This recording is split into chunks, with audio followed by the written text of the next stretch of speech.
Now, without further delay, I would like to have Troy introduce our guest tonight.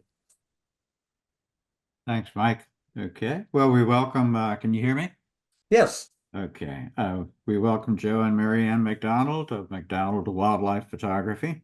Joe and Mary Ann are well known as prolific and active husband and wife nature photography team, spending much of the year leading photo safaris, tours, and workshops, both domestic and abroad, and classes held at their studio at Hoot Hollow, Pennsylvania.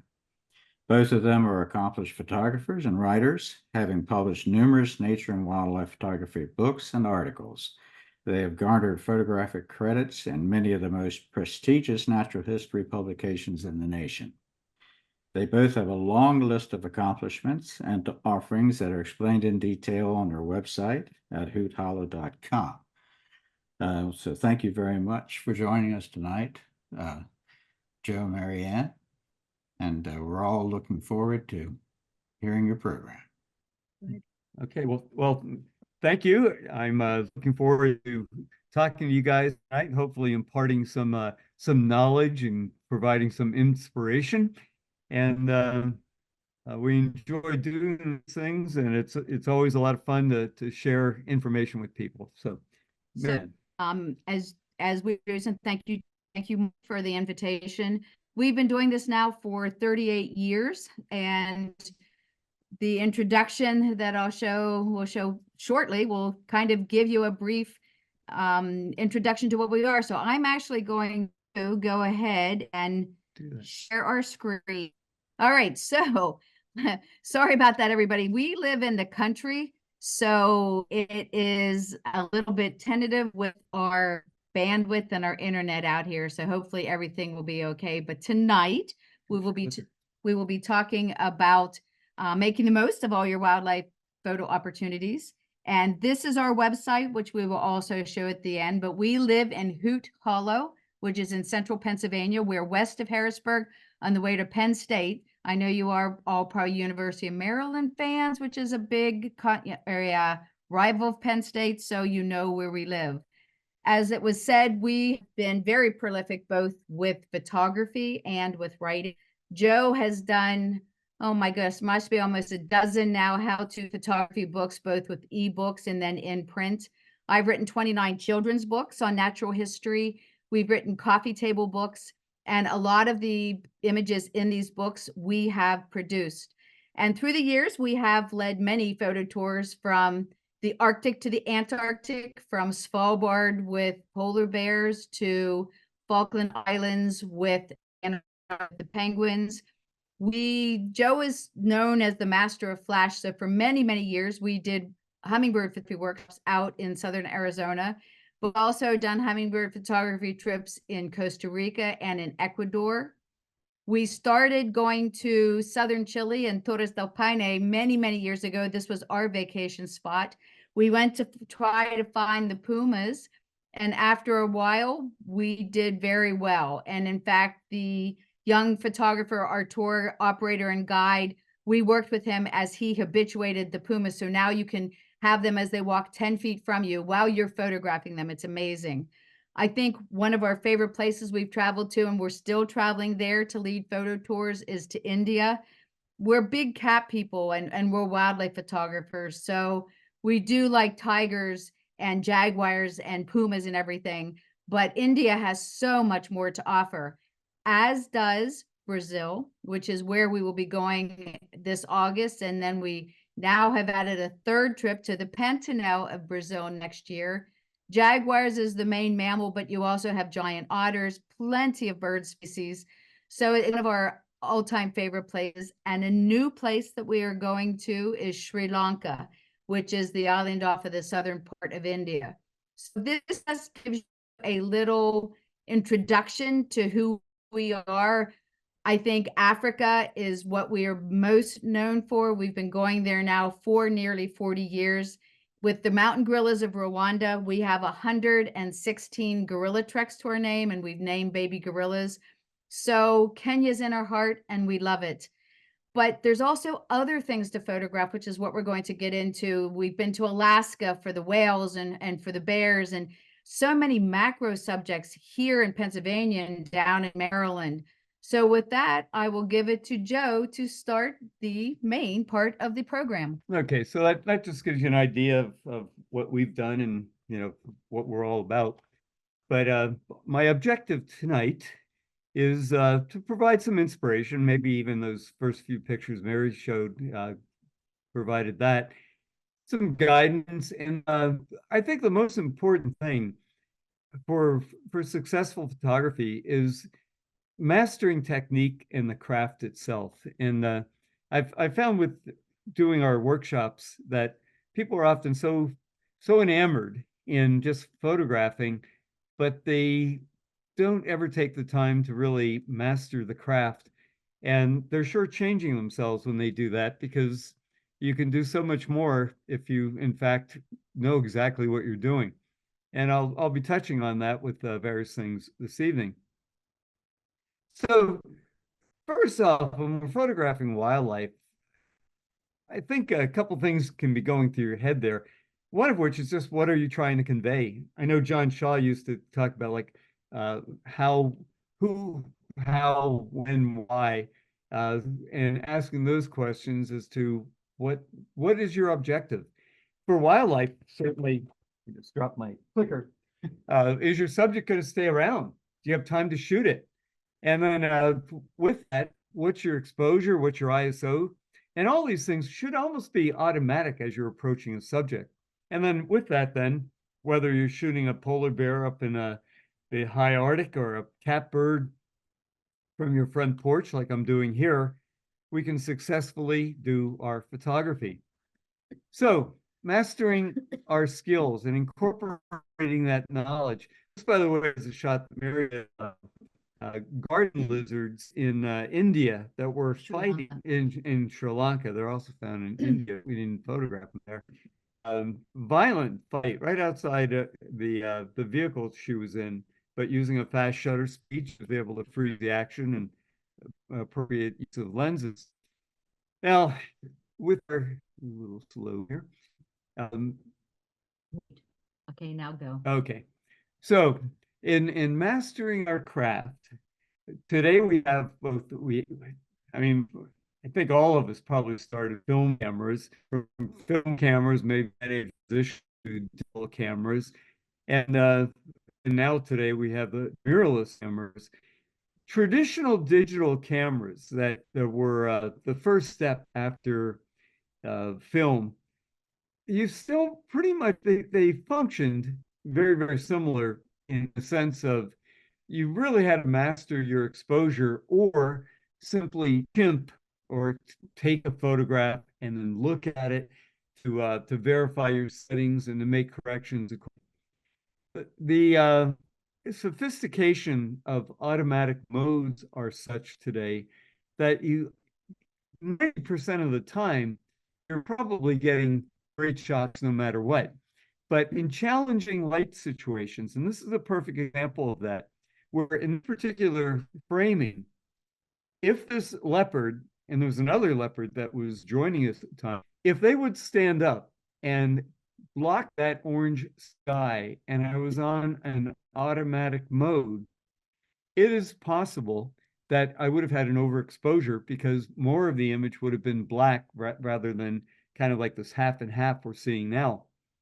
Here's another example of that with macaws in the Pantanal flying around in a sinkhole.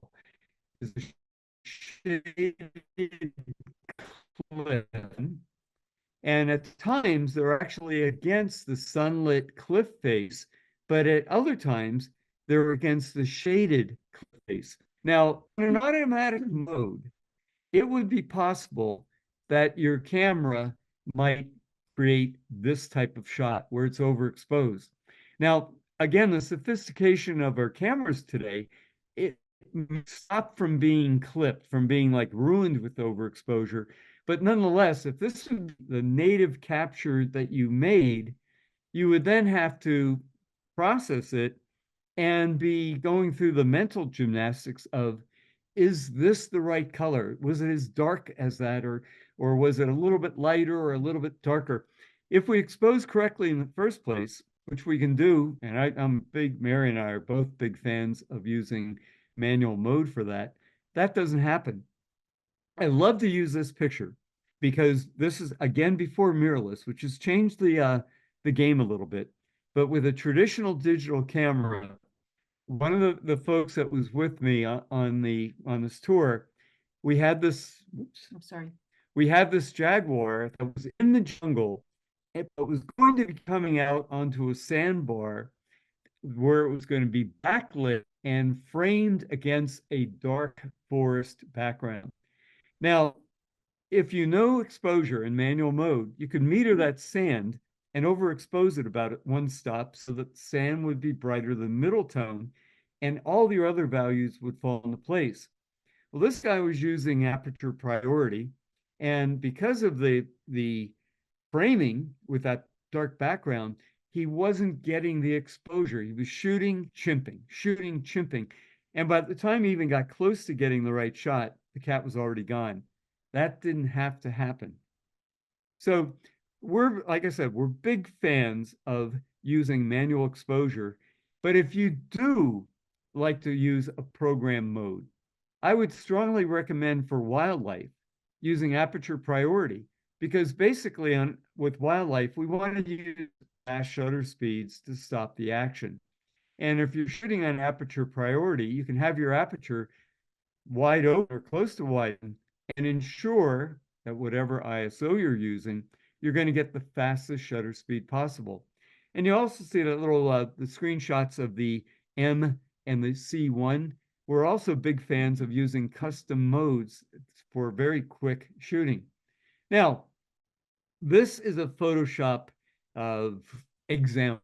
The actual shot is the middle one, and then I doctored it up for the other two images to show that even if your background is black or white, and it could very well be as a cat or as a bear was running across a landscape, the exposure for the bear would never change, even though the backgrounds could change. Now, I don't think you can see this. I'm going to just jump on to the next shot.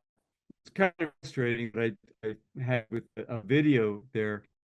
And we were on a trip to Antarctica, and virtually all the pros, and we named pros there, were advocating shooting aperture priority. And I think they were doing it simply because they didn't have to teach much. Just put it on aperture priority and go from there. But if you're on aperture priority and you have an like this black-browed albatross in bright sunlight flying around in front of you, it wouldn't matter if the background is a dark blue sea, a medium sea, a blue sky, or a darker than middle tone, or even lighter than middle tone cliff. The exposure hasn't changed, provided the animal is in the same light. And the same thing for something like a penguin here, where regardless of what the ocean would be doing, whether the rock that the rockhopper penguin is black or is white because of the sea foam going over it, the exposure is never going to be changing.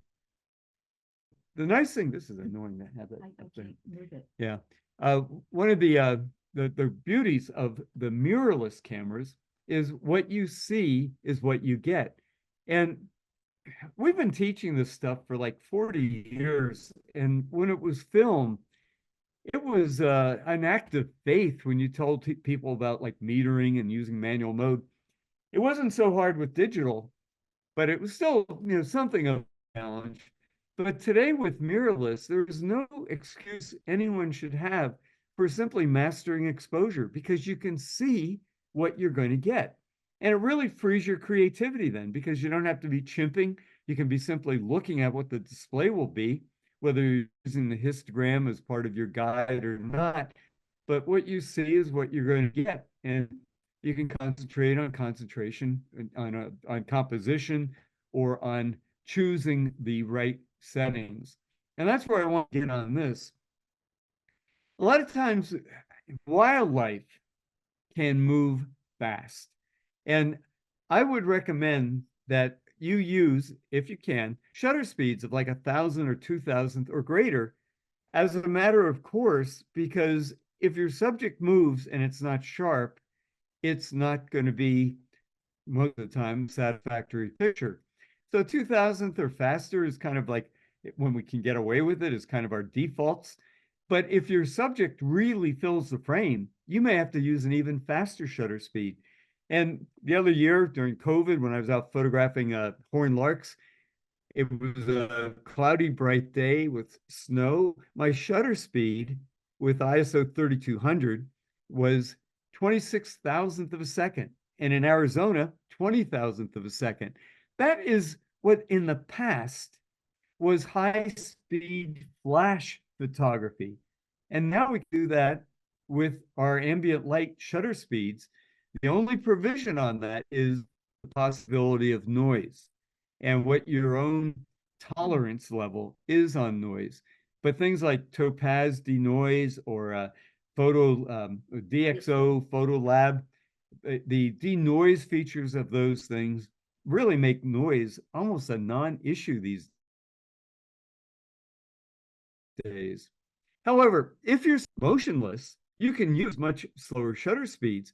And there, the real limiting factor, I think you could say, is your own camera handling technique. What if you're hand holding or if you're using a tripod, and then also with IS, and whether your IS is trustworthy in that regard.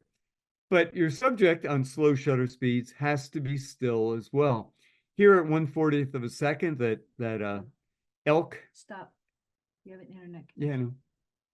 Okay, now go. With that elk, he paused as he was bugling, and I was able to get by with 1/40th of a second. And in Sri Lanka, one of these Sri Lanka jungle fowl or spur fowl, you can see the one on the far left, it's headless. Well, at 1/15th of a second, the bird was moving its head and the head literally disappeared. Like if you're shooting a hotel foyer or entranceway and using a slow shutter speed, so people moving by simply disappear. But you can see the shot on the right when the bird was still, and then on the bottom there, I have a close-up of that same shot. At 1/15th of a second, off of a monopod with good IS and good camera handling techniques, I still have an absolute razor sharp image. Now, many of your cameras, go ahead, I'm sorry. No, Joe, I just wanted to make sure the slide we're seeing right now is the elk at 1/40th of a second. I didn't need one to catch up on your. Okay. Okay. Yeah, we are behind by one. So show me when you, or tell me when you get into the spur fowl. You just passed it. Okay, and now you're on the camera, the Yes, C1, C2, camera modes. C3. Yeah. Okay. Yeah. Okay. Okay, Mike, we're seeing when we have internet unstable, so we'll stop and then actually give it another 5 seconds and start up, and then I think we'll keep on track then. Okay. All right. Sorry about that. Anyway, if your camera has custom modes that you can set, I almost never bother with my manual setting now, because my C1, C2, C3, and C4 are all set for various scenarios on manual mode for what I'm photographing. So our cameras have 4 custom mode settings.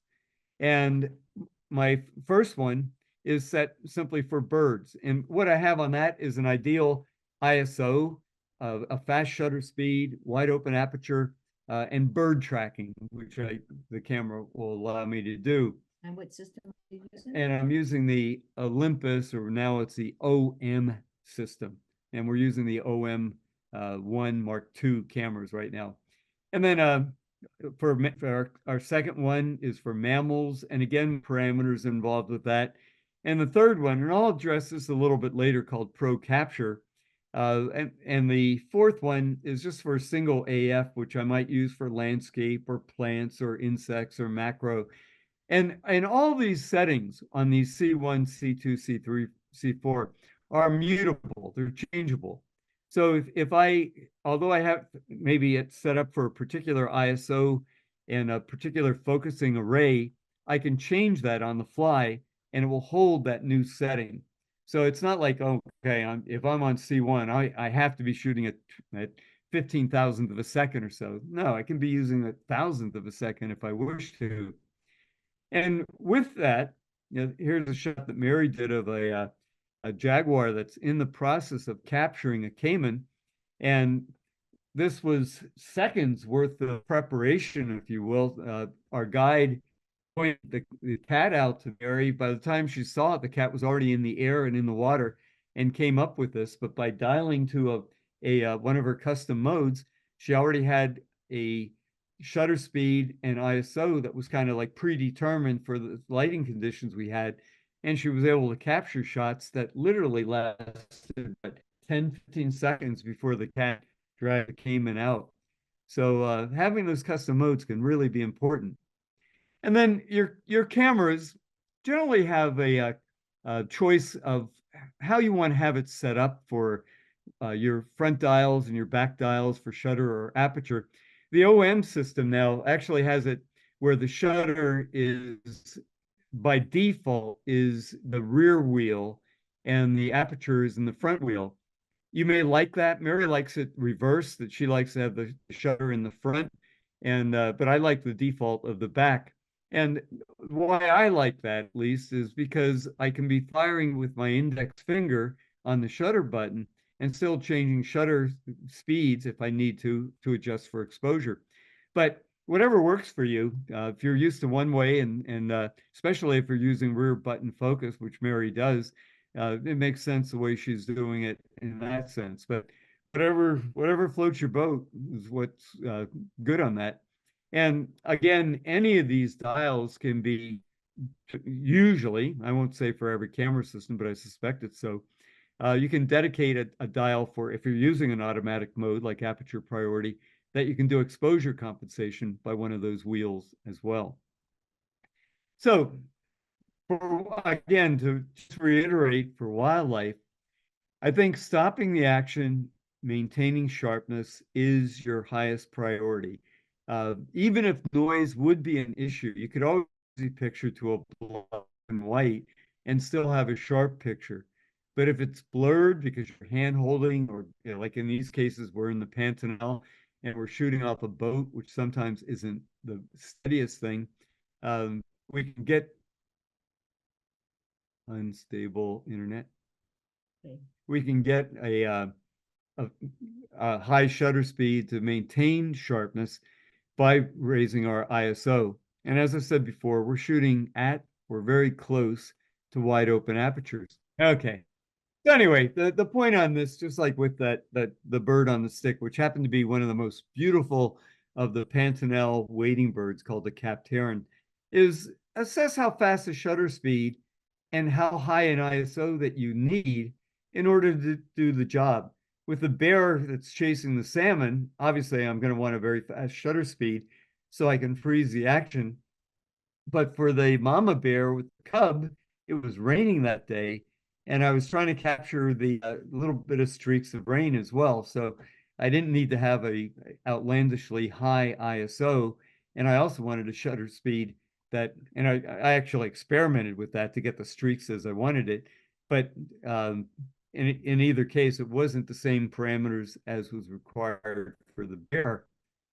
And then the other thing with wildlife photography, the big thing on that is your lens selection. What kind of gear are you using for that?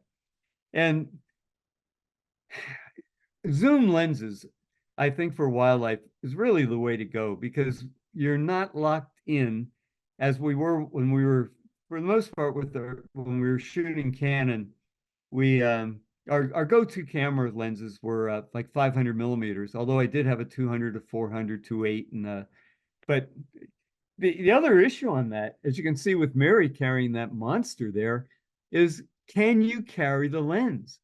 Where do you intend to use it? If you're going to be going hiking and you're using a monster lens, I was at Conowingo not too long ago, and I got talking to an older guy, like someone my age, and he had a 1 to 400 Canon, and he said something about it, and then he said, well, I do have an 800 in the car, but I'm not going to carry it all the way up here from where he was parked.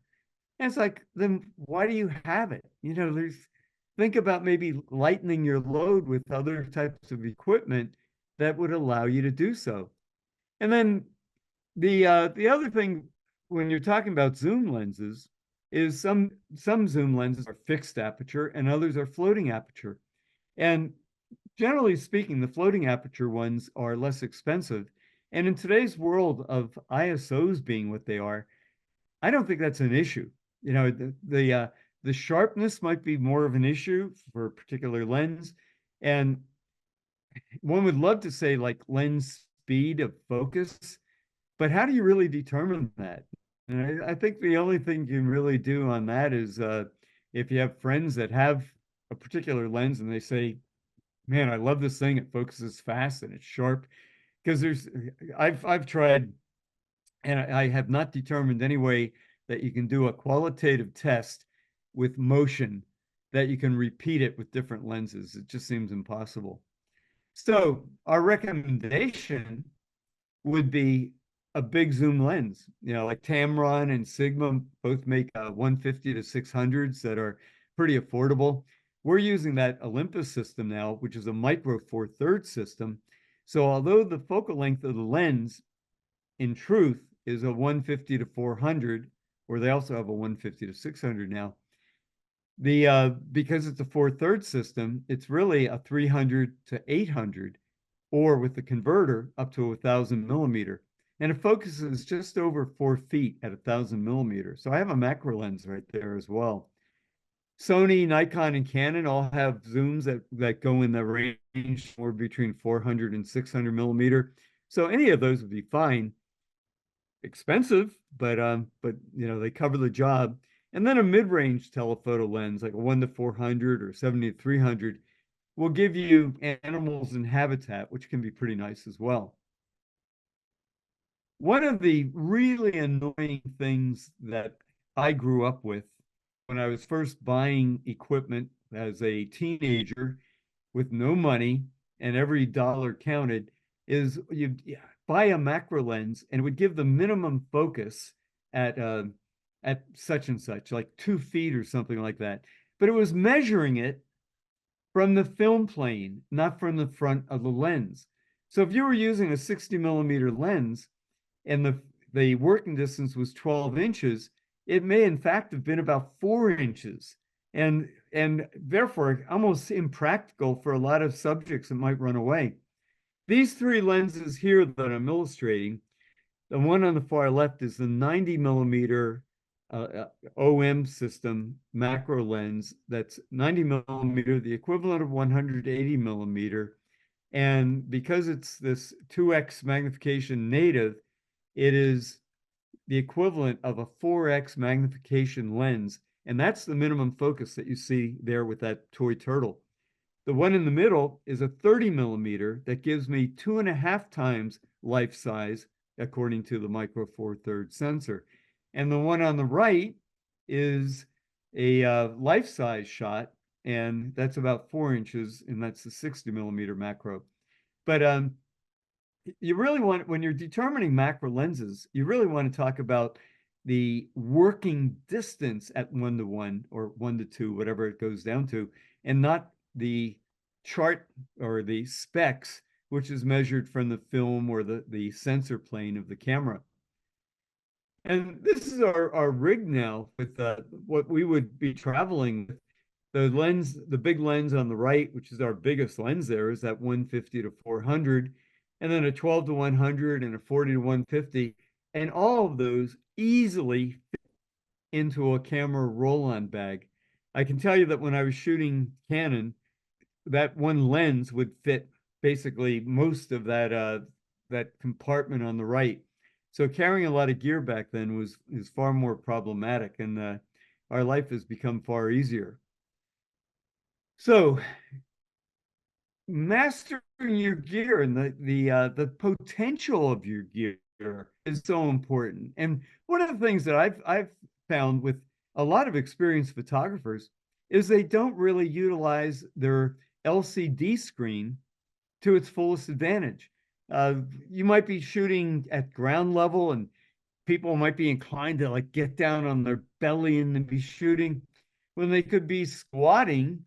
And if their LCD monitor is a good one and can rotate in different directions, you can be shooting in a very comfortable position. So I can be shooting at eye level on this green frog and not laying on my belly, but instead just simply squatting and still composing my shot. And there's the shot. And I want you to point out, okay, I want to point out how dirty my camera is there. That viewfinder, if you notice, has a lot of dust around it. We were in Tanzania, and we had a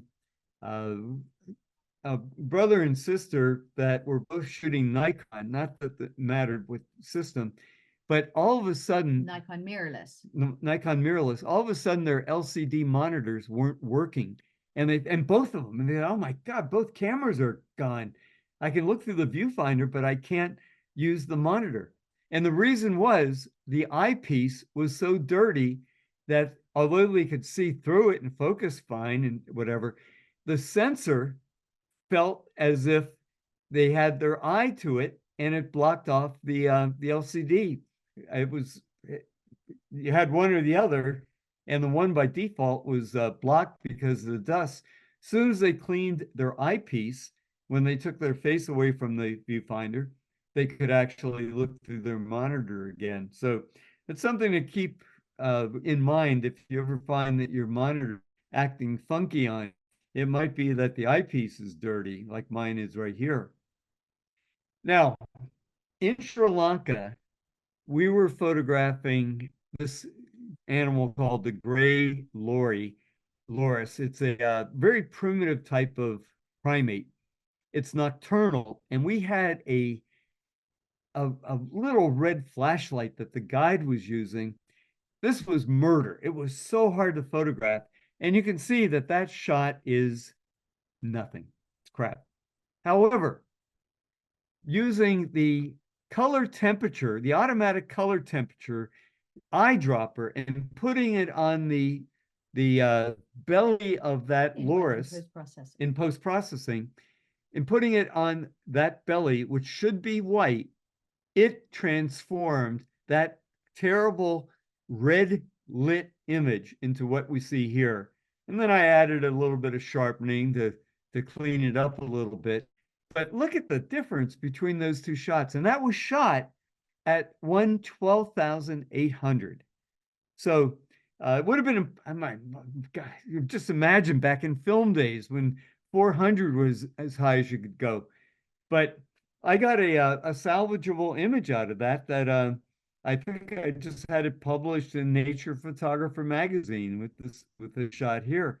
So our gear these days, if you use it correctly, has some real potential for it. And one of the potentials there is using a motor drive and shooting it at high frame rate. Pixels are cheap, and you can always dump the images later that are not the best ones. But if you're using a motor drive, especially on a high speed, you may capture action that you otherwise would miss. Case in point, here I have a black-collared hawk in the pants now, and it's going to be flying down to catch or grab a fish that our guide had thrown to it. And here's the whole sequence, 2 different sequences, 2 different days as a black-collared hawk came in. Now, obviously, I made here a panorama stitch of the whole thing, but any one of those shots would have stood by its own as a pretty neat shot. And imagine if you were shooting single frame, you may have gotten it, especially with the top view, maybe you would have gotten 3 shots off before it was over. And on a low frame, maybe it depends, maybe 6 or 8, 10, but on high speed, sky's the limit, kind of. Now, I had a video to illustrate this, and the video is not working with the bandwidth, so I'll have to pass on it. But the point I was going to make with the video is when you're shooting big cats, like if you go on an African safari, lions particularly, but tigers will do it too, jaguars to an extent, but lions are the worst, I think. When they're walking towards you, a lot of times they are blinking and they're walking with their eyes shut. And if you're just popping off images, kind of like trying to time it, your timing might be that every great shot, every great pose you have, their eyes are closed. Whereas with a motor drive, that's not going to happen. And that's what I was showing with this video, which I can't show you. So shoot wide open. Don't worry about depth of field. And to illustrate that, here again in the Pantanal with the kingfishers coming in, we're shooting this no more than 5.6. I usually shoot wide open at f4. And in either of those, with the higher ISO, we're able to use absolute fastest shutter speeds possible to truly freeze that action. These are cropped only a tiny little bit to make them from a 4/3 frame to a 1:1 to show this comparison. One of these shots was at f5 and at faster shutter speed. The other one got at f11. Consequently, I had to use either a slower shutter speed or higher ISO. I can't even tell you looking at those two shots which is which. My point is that both with almost a frame-filling cat still provided the depth of field, but by shooting wide open, I had a fast shutter speed or really, I could use a lower ISO if I was trying to worry or if I was at all concerned about noise. And then on the back of your camera, you might have one or you may have two focusing toggles. You might find one's more convenient than the other, but I would get in the practice of using them both just for the muscle memory involved, because sometimes one, for whatever reason, maybe the way you're gripping your camera, or maybe because you have gloves on or mittens, one might be easier to manipulate than the other. And if you're familiar with both, you can competently use either one. Now, our mirrorless cameras today particularly have a wide variety of focusing points. Generally, I would think most of them have at least like maybe 5 default ones. I think you use the cross quite a bit. I do too, as kind of a default. Here is 3 examples on our Olympus or OM system ones with the total, and there's like 120 focusing points, or a single or a cross. And I'll address that C1 in a moment, which is a custom focusing point that you can make. Click and hesitate. So here is with an entire focusing array and with nothing else in the picture, there's a pretty good chance that it's going to acquire focus. The beauty of today's cameras too, and I'll mention this a little bit later as well, is if your camera has subject recognition, it's probably going to go right to the head or the eye of your subject as well. So I really like to use the entire array if I'm doing birds in flight, because frequently when I'm doing that, I'm hand holding just to have more flexibility, and I'm not as steady and as smooth as I would be off a tripod. So sometimes my bird might be in the upper corner, it might be in the lower corner, it might be in the middle. But with the entire focusing array activated, I'm still likely to have it in focus. Whether it's completely true now or not, I can't really say.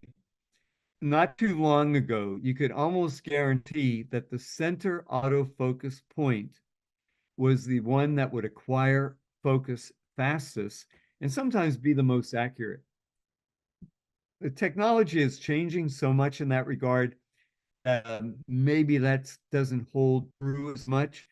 But if you have a small focusing point, you can position it on subjects, particularly subjects where focus or where subject detection doesn't play a role, where you can very precisely put your focusing point exactly where you want it and work from there for acquiring the focus. Here I'm doing the same thing for a lion on a copy in the Serengeti, but if I was using mammal tracking, which my camera has it, there'd be a very good likelihood that even if I had the entire focusing array on, that it would probably find that lion.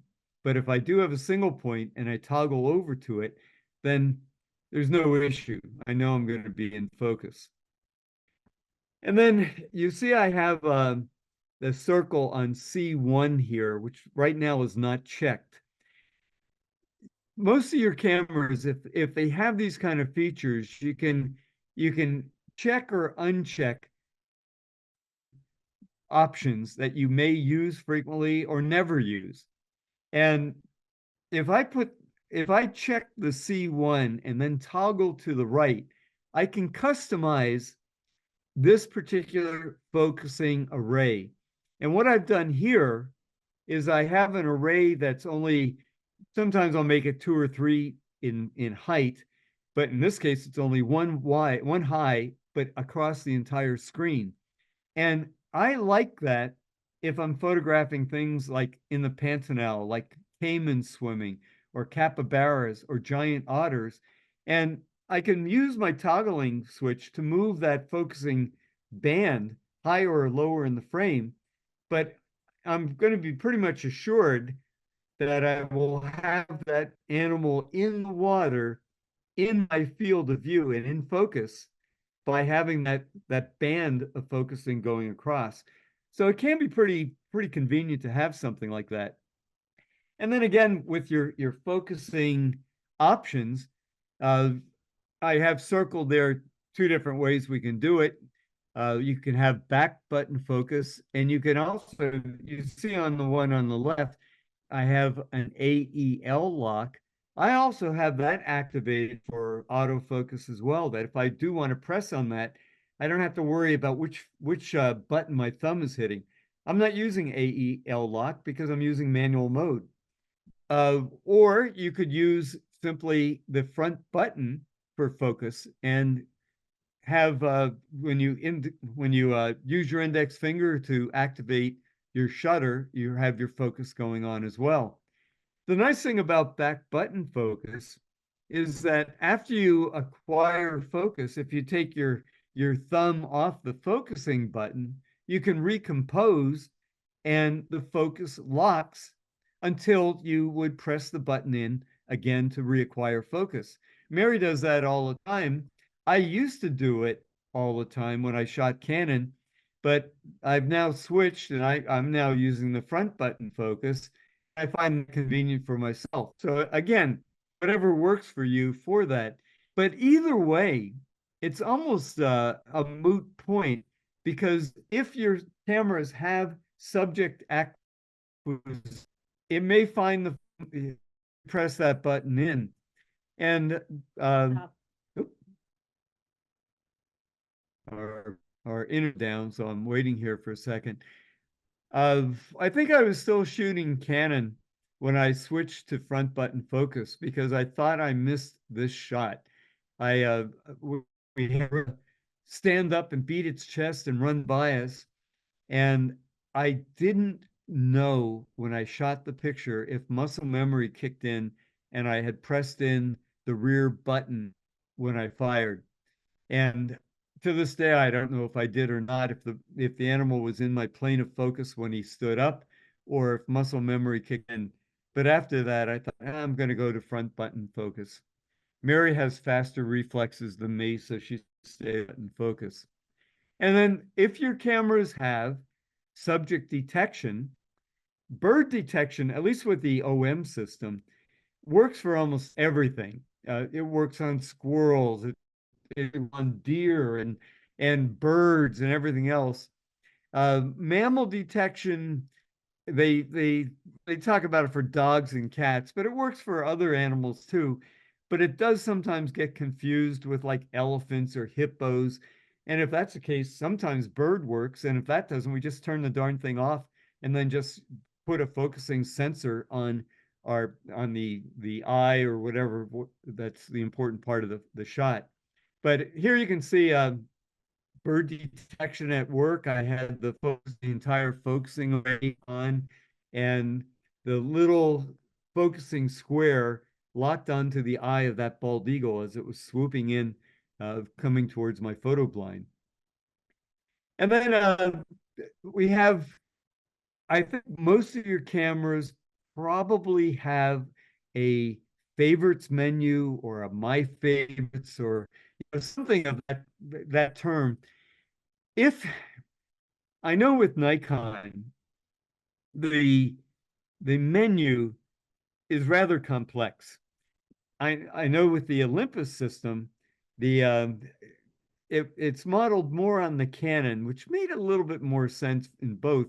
But if you don't use something often and you have to find it, and you have to find it on your bloody menu, you can waste a lot of time.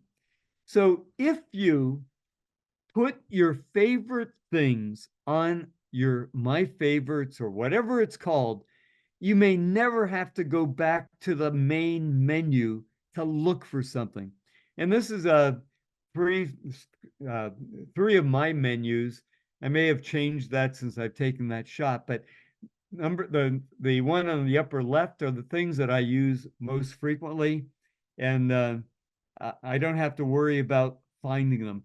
When we're teaching, we just taught like an OM Olympus workshop, and I was putting these things on our students' menu, and I'd have to find them all over again, because once you put them on, you never have to revisit the menu. You can just go to my menu and they're there. So it's very, very, very convenient. And then one of the ones that it may have a different name with your camera, but in like a manual focus assist, if you want to use manual focus in addition to autofocus, one feature that can be very handy is something called peaking. And it may have another name with Sony or Canon or Nikon, but at any rate, when you tweak your focusing collar, what it will do is create like a red outline of what's sharply in focus. And it's a great way to confirm focus on things like, in this particular thing, it's a repeatable set where I have a squirrel or chipmunk jumping from one limb to another. But if I was doing macro and whatever, it's a real handy feature to be guaranteed that you're going to be sharply in focus. I don't know how often you guys get a chance to shoot birds and how many times you've had like a robin or a bluebird that's taken off from a perch or another bird about to land. And the only thing you have is either an empty perch or the bird after it's landed. Well, I think Olympus was the first one to come out with this, but now there's several. It's called Pro Capture. And I think Canon, Nikon, and Sony in some various models have a feature now. They may call it pre-shutter. And what it does, and I'll explain it with the Olympus OM system. When you press your shutter button down halfway, it records images to the camera buffer, but it does not record them to the card. And as long as you don't press your shutter completely, nothing is recorded. So you can be doing this for minutes on end and you're not wasting card space. However, if you press the shutter in fully, it will that image that you just pressed on, and with the Olympus system, 70 pre-shutter shots. Explain. And it's doing that because it's basically like a rotating wheel that when it gets to, and you can set this for 10 shots or 35. Let's say you have it on 35. When it gets to the 36th shot, it's replacing the first one in that row. And so it just goes around and around until you actually fire. But you can really capture action. I was still a Canon shooter when I borrowed an Olympus system. This goes 7 or 8 years ago. And in Africa, we had this gabar goshawk flying and harassing these African hawk eagles. I was shooting the Olympus. The guy with me was shooting a Canon, and his wife was acting as umpire and was saying when to fire. So the bird would come diving in, she'd go, shoot, and we would shoot. And in every case, my Canon friend missed the shot because the bird was already out of the frame, as indeed it was for me as well. But because I had up to 5 pre-shots, I've recorded any number of shots as that goshawk went by the birds. So I did this, slow internet. I did this with any number of African birds that I was capturing in flight that I never did before, a roller, beater. And then when we were down in Texas, I challenged my friends that were shooting all sorts of systems to try to catch a dragonfly before it landed on a twig in far behind. No one except the pro capture guys, which was myself and another person. Like I said, this is now a feature with maybe a different name and maybe have some different parameters or limitations, but various Canon, Nikon, or Sony cameras now offer that. And if you like action, there is nothing like it. It is just incredible. If you've ever tried photographing wood frogs, they croak kind of unexpectedly. And if you try to catch it, you're almost definitely going to miss it. But with Pro Capture, I'm getting it every time. The same with a chipmunk here. And for something like this, and this is something that to address simply autofocus. If you have a chipmunk jumping towards you and it's close to frame filling, I don't think there's a camera system out there that can acquire focus and follow focus with something that's moving this quickly, this close to your camera in an explosive jump. So what you do is you pre-focus on a point where it's going to pass through the plane of focus. And my camera is actually far to the left for that angle here.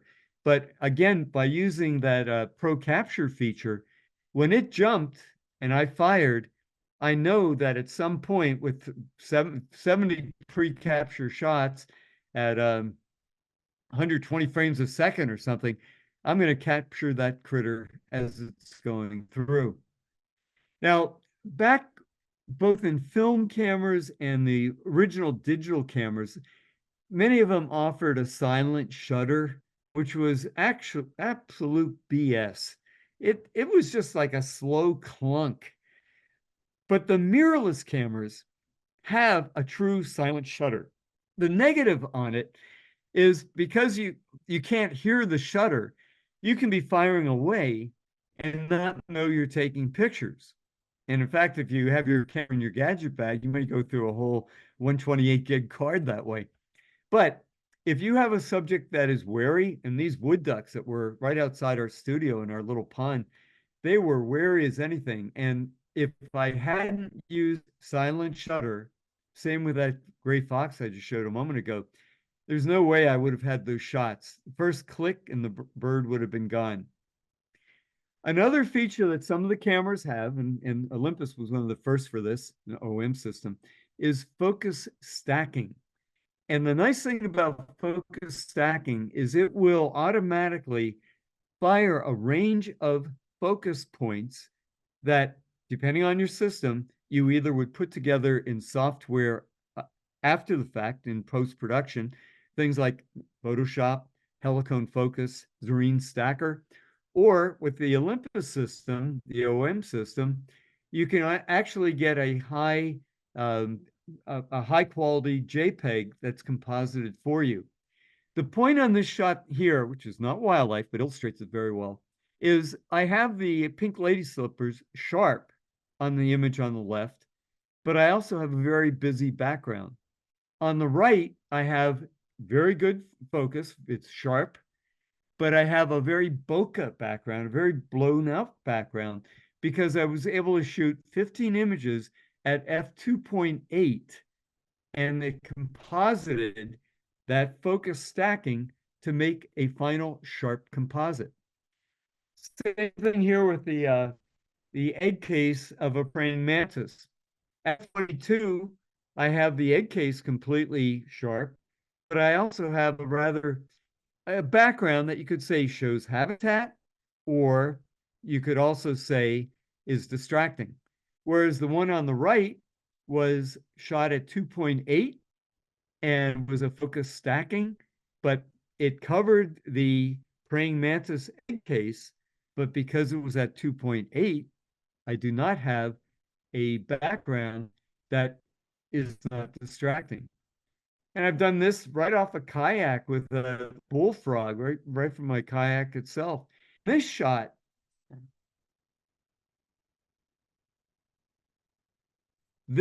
of a robber fly would not be possible without focus stacking.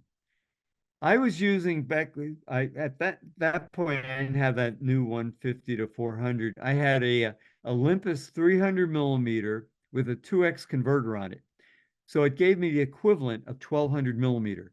It focused to 0.9 magnification.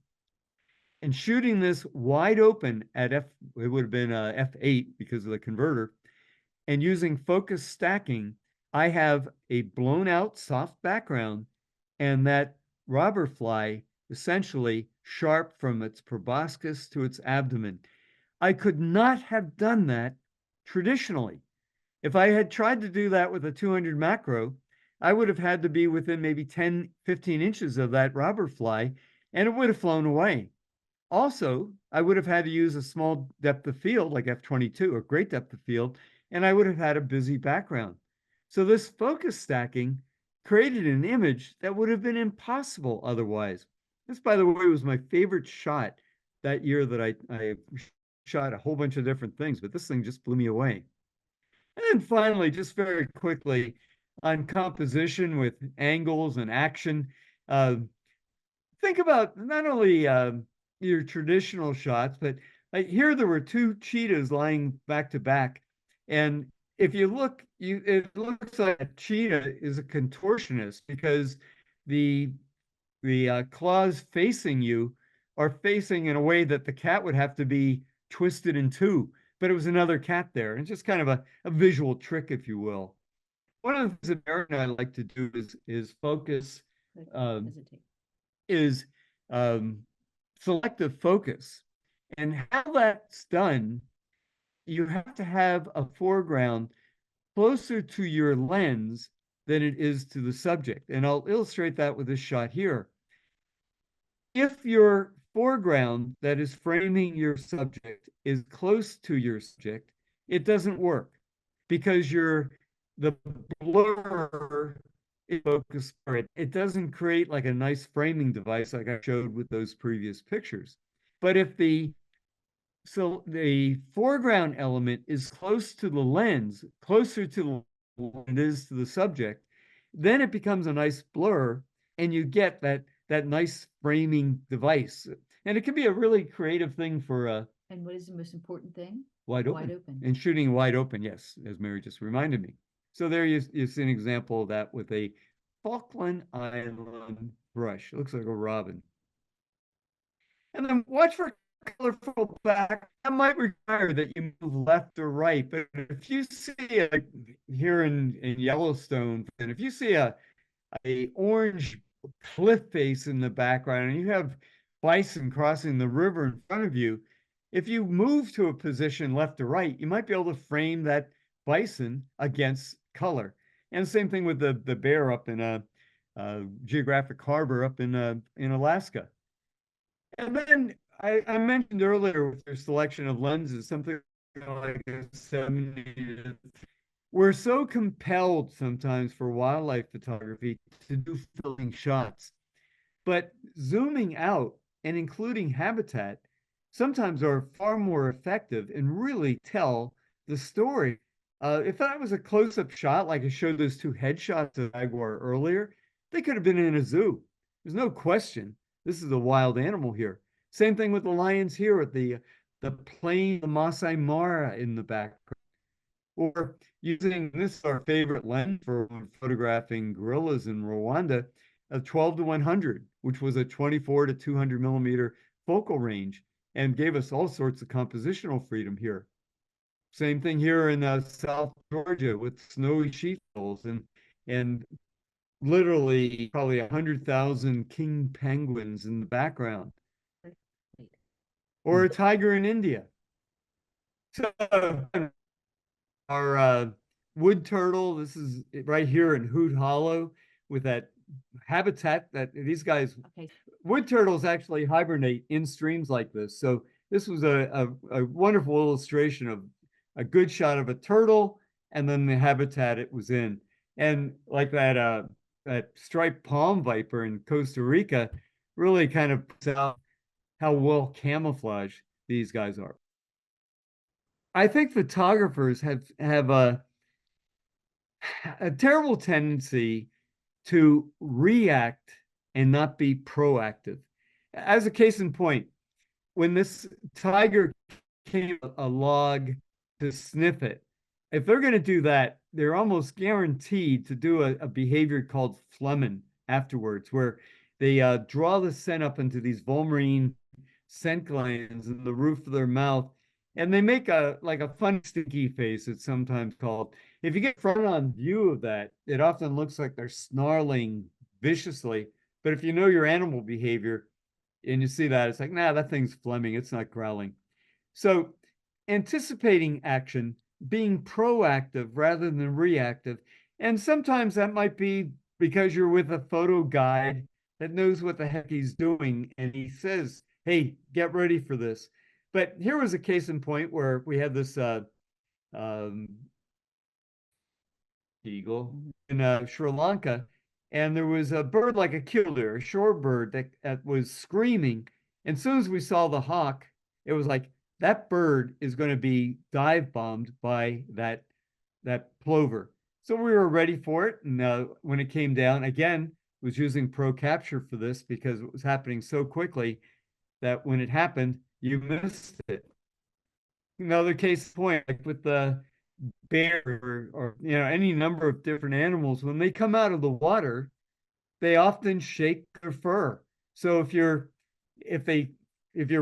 ready, you can either use a fast shutter speed to freeze the action, or maybe a slow shutter speed to convey motion in a more artistic sense. And here in Pennsylvania and Maryland, we'll have red-tail hawks and Cooper's hawks and stuff, and especially red-tails and eagles. They may be harassed by kingbirds or red-winged blackbirds. And if you see it happen once, there's a good chance it's going to be happening again. So just be ready for it and use an appropriate fast shutter speed and be ready. Which brings us to patience. And some of the shots that I've like won in BBC photo contests, that's probably like the pinnacle of photo contests in wildlife, have been a product of patience. It was what, like 2 or 3 hours before anything happened here. And this, to me, and when people ask me what was my most exciting photograph I ever did, I think it was this, because we went on a photo safari to try to film a lion killing a buffalo, and we had it on the very first morning of the safari. Talk about having the pressure taken off you from that point on. And then in the Pantanal, we waited basically all morning because we knew these jaguars were mating, and eventually the male came out, took on the riverbank and walked downstream a little bit. The male came out and took a drink. Happy with that, but we just got these shots. And then as he walked down to get with her, she charged him, and this is the shot that we got. And then they fell into the bushes, and out of sight, they made it again. And then just to finish, although I've shown images from local and beach shot around the world, we really enjoy photographing around home. And the nice thing about that is the repeatability you can do with stuff. And you don't have to have a huge yard, just a little bit of creativity involved at times. I have these little these PVC pipe, that you buy at a hardware store. I cut them to like 4-foot lengths. That's an old rusty cat food can that is mounted on one of those, and we put sunflower seed, or now we're putting mealworms for our bluebirds. And then a real handy thing is Christmas tree stands that you could mount maybe a 3-foot section of a tree in, and using a drill holes in the tree that you can stuff suet into. And once you find that and a side angle, it looks like those birds are either digging a nest or they're hunting for food naturally. And you can change your positions for different backgrounds. Of On our back porch, I've photographed, I think, all 7 of the various species of woodpecker that we can find here in Pennsylvania. You may need a blind. And if you do a Google search for Ameristep blinds, there's all sorts of different varieties. Basically, a one-man blind generally runs about $100 or so. And most of them have these reflectors that you can pop open and can get back in. Well, these blinds function in the same way, but getting them back in their carrying case can be a really annoying thing. Our probably the handy blind that you can get, and you can get them from like Gander Mountain and from Cabela's, is a chair blind. And when you sit on that, you can literally pull that blind over you, and you're concealed completely. If you need to, that big hole that you see there for the lens, you could put some camouflage cloth over that so that you only have the lens sticking out. Sometimes that's not even needed. I've made various water sets, and the trick behind doing a water set is, one, you get a heavy duty liner, like a roofing that you can get at a construction store that would sell that type. And you want to have it elevated so that you're not laying on the ground to shoot a water set. You can be shooting from a chair and shooting at a comfortable angle. And the area that's facing you should be the deep part, because most animals aren't going to go to the deep part to bathe. They're going to be on the shallow end, but that will give you that whole length then to get reflections and a choice of compositions. So taper it. You can do that by either tilting the water set itself or adjusting the level by wood or whatever. But then, sky's the limit for the various things, depending on where you live, that you may be able to attract into water. And then this is our yard in the process of conditioning subjects. And it's more props than I would use for any given shoot. But I have that all here so that if I decide I want to use that dead tree, I can move some of the other stuff out of the way or take it down. And the birds are still going to be coming into that dead tree because they're always doing that. The arrows are pointing to a real handy prop, and that is Manfrotto articulating with a super clamp on both ends. And with that, and mount that onto virtually anything, mount a stick or a perch or a weed or whatever, and I can change that at will. The birds are landing on that before they're coming into the feed. And it's a real handy thing to make for a variety of subjects, that you don't have something permanent that you have up and it's like every shot you have has the same darn dead branch on it. You can be changing that periodically. Stop. And No, stop. we're lucky enough that we have a good number of hummingbirds visiting our feeders every year. They just And- got this. Okay, and obviously here in the east we have the throated. But what I wanted to point out here is at 1/200th of a second in ambient light, you have blur.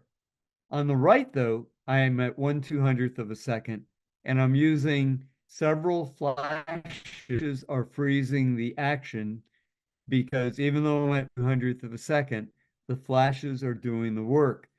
And I wrote a book an ebook on this that both natural light, fill flash, high speed flash, the whole deal. But this is the kind of setup I'll use for when we photo shoots in Ecuador and Costa Rica and Arizona, where we would use 4 flashes, 2 in the front, 1 as a hair light or a backlight, and then 1 on the background. And then the last thing that can be a lot of fun is photography that's more remote photography. And the other year when COVID was going on and we weren't traveling much, I experimented with different things. Photex triggers that, and they're only like about $100 and they work fine. You can also get like pocket wizards. They probably have a greater range, but you're probably talking about at least 1.5 to 3 times as expensive for something like with the Photex does the same job. And what I have here with that red line going up is a Cognisys Range IR. Whereas what I was showing with those remotes, you'd have to be behind the or within sight with the cable to fire the camera when a bird came in. With this Range IR, I'm doing completely unmanned photography. And I'm using flash for this. And I'll have this set up. You can see the beam there, and there's a red-breasted nuthatch that just was right at the beam position at that point. But I got going literally all day, and whenever a bird breaks that beam, the camera fires. Now, obviously, some of the poses are going to be, not that great, but you're also going to catch some really neat stuff. And that particular device, the Range IR, is probably less than $200. Cognisys makes it, and they also make a thing called the Saber, which is a little bit more expensive. And if you wanted to wire 2 of them together for direction of travel or for cross beam purposes, you'd want to use that Saber instead. But this is the kind of stuff that you could be shooting while you're having dinner or go on an errand or whatever, and the camera's doing the work for you. So if any of this stuff interests you, here's a blatant advertisement. I have a whole bunch of ebooks on close-up and macro photography, on high-speed flash and triggering, the Hummingbird stuff, macro, the Olympus system, menus, etc. And if you use the code Maryland24 and you buy 2 or more books, you'd get a 25% discount. The whole month of July. And then this is our contact information with our Facebook, and we have a YouTube channel that I haven't done much with recently, but I have a lot of how-tos on there. And with that, we could say, are there any questions? So, go. Okay, You there, anyone Mike? that may have their microphones on? I'm going to stop sharing. There we go. That was terrific. Yeah, that was great. Fascinating. Again. Phenomenal job. Yeah, thanks. I have a question for you, and that is, for your OM1, are your custom settings available? Have you published them anywhere, or where can I find them? Yeah, actually, well, the big thing with all that stuff is the bloody menus are so intimidating. So Sure. for the Mark III and the M1X, and also for the OM1, and it applies virtually the same for the OM1 Mark II. I have 2 ebooks that are my menu settings and way, and they're like 100-page books that go through exactly The menu. the menu, where it's at, going step by step. They're completely like foolproof for following it through. And then why I use those particular things. I don't have stuff on many of the features that are there because I don't use them. And as a wildlife and nature photographer, you don't need them. But the things that I talk about are things that you as a wildlife photographer should know. So that's what those books are about. Yeah. Are they on Amazon, or where are they? What are their titles? They're on that eJunkie. If you would go on to our website, which was basically www.hoothollow.com, on the front page of our website, on the left-hand side, go down to. And it's also on the main page, just as you go down. Yeah, but There's it's a link. but it says about our digital store, and if you click on that, it'll get to the eJunkie page with all the books. I'll And on find the them. main Thank you page so is- much. even on the side menu. So I got to figure out how to market this stuff via Amazon because I'm missing the boat there. But so far I've been lazy on the research on that. Have you So tried, I guess I've fried everybody's heads there. question for you. Have you tried using the video mode to basically to capture? Oh yeah, and one of the things when I first borrowed that Olympus system like 8 years ago or so, I took my Canon camera to Africa too because it had high-speed video at that point at 120 frames per second.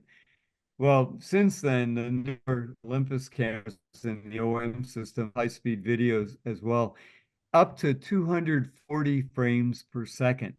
Now, the file size is small, but is still perfectly adequate for like YouTube or anything like that. And like my heavens, at 240 frames per second, what you capture is just incredible. And 1 second of video ends up to be 8 seconds of screen time. So even on like a boat where it might be, if you can hold your camera still for 2 seconds, you got 16 seconds of video of something, which is often more than enough that you need for screen time for Well, yeah, anything. especially And if then you with step any it of up the to like 8K. Right. Yeah, And then with any of the video editing programs, you can speed that slow-mo up to a normal speed, so you still have it. Yeah, and if you know anything about, video or cinematography or whatever, and you watch like a BBC nature special or virtually any of them, Disney Channel or whatever, and you really pay attention, you'll notice that they shot that stuff very frequently in slow motion, but sped it up post-production. So it seemed like it was real, but it was still slow enough that you could kind of like see detail to it. It's kind of funny because, you'll see like a mannequin or something that is jumping around that in real life, it's a blur. It's like that. And yet in the, when they do it, then it's like hopping back and forth. And it seems like that's what they're doing. But in real life, they're going a heck of a lot faster. Yeah, I've been experimenting with it because I have 8K video on my new Nikon. And, Yeah. and you can shoot to 240. Yeah.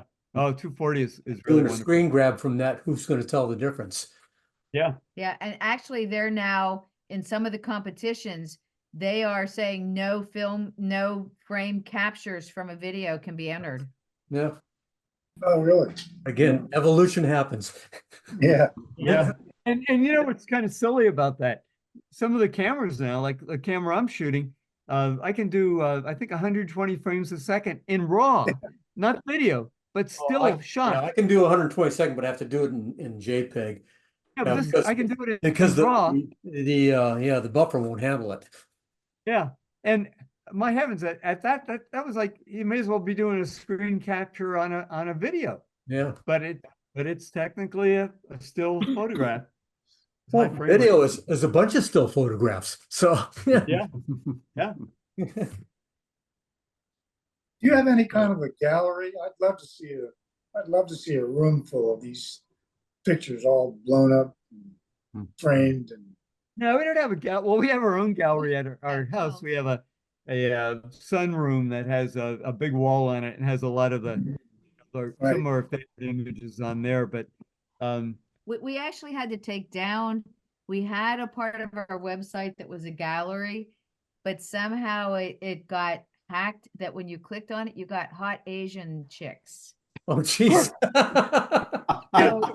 So that link got done in. Mary got it down because I found myself visiting my gallery quite often. It was just